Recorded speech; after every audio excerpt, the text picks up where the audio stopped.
দিনে স্কুল করি আর রাতে ব্যবসা করি। স্কুলও করে আবার আসে ফির পাপন-টাপন বেচে। আমার অনেক শখ, আমি অনেক বড় হব। ৩-৪০০ টাকার পপকর্ন বিক্রি করে। ওইটাতে আমাদের সংসার চলে। স্যার, একটা পপকর্ন নিবেন? হাসিমাখা মুখে এমন ডাক দিয়ে পপকর্ন বিক্রি করেন আল আমিন। কেউ কিনছেন, আবার কেউ ফিরিয়ে দিচ্ছেন।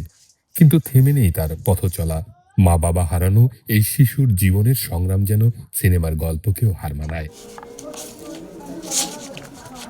আল আমিন দিনে একজন স্কুল ছাত্র আর রাতে পরিবারের একমাত্র উপার্জনকারী।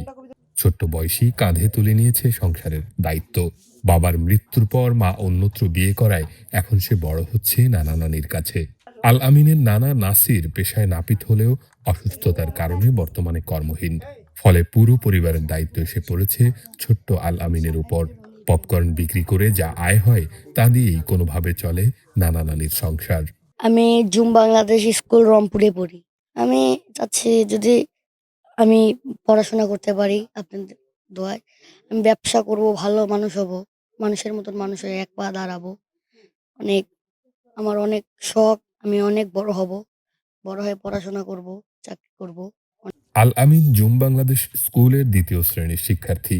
সে ক্লাসে অন্যদের মতোই একজন ছাত্র, কিন্তু বাস্তবতা তাকে অনেক আগেই বড় করে দিয়েছে। বন্ধুদের মতো খেলাধুলা বা অবসর সময় নেই তার।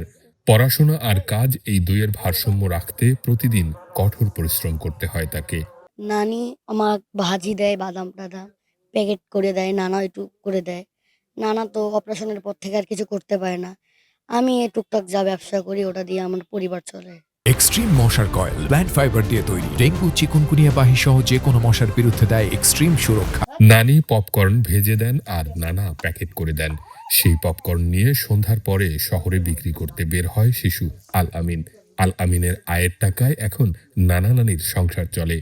নিজেদের অসহায়ত্ব প্রকাশ করতে গিয়ে মুখ মলিন হয়ে যায় বৃদ্ধ নানা নানির। তবুও প্রত্যাশা, বড় হয়ে ভালো মানুষ হোক নাতি আল আমিন।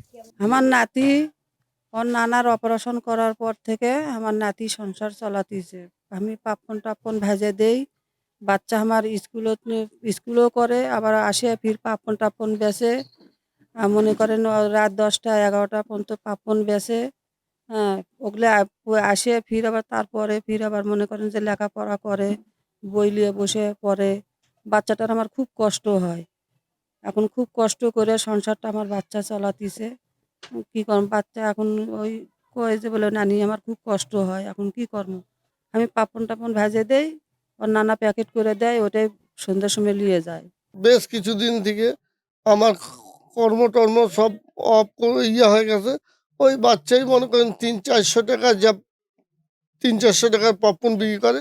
ওইটাতে আমাদের সংসার চলে এবং আল্লাহর রহমত ওইটাকে ও বাচ্চা দিনের বেলা কখনো স্কুল যায়, কখনো যায় না। এরকম করেও মানে আমাকে সব দিক দিয়ে ও সামলাইতেছে। তা আমি চাই আমি আমার বাচ্চাটাকে লেখাপড়া করায় ওকে কিছু মানুষের মতো মানুষ করতে, কিন্তু আমি হতভাগা পারতেছি না তো। শুধু আল আমিন নয়, তার মতো আরও অনেক শিশু রয়েছে যাদের প্রতিদিন লড়াই করে বেঁচে থাকতে হয়। তবুও স্বপ্ন দেখে একদিন বদলে যাবে তাদের জীবন।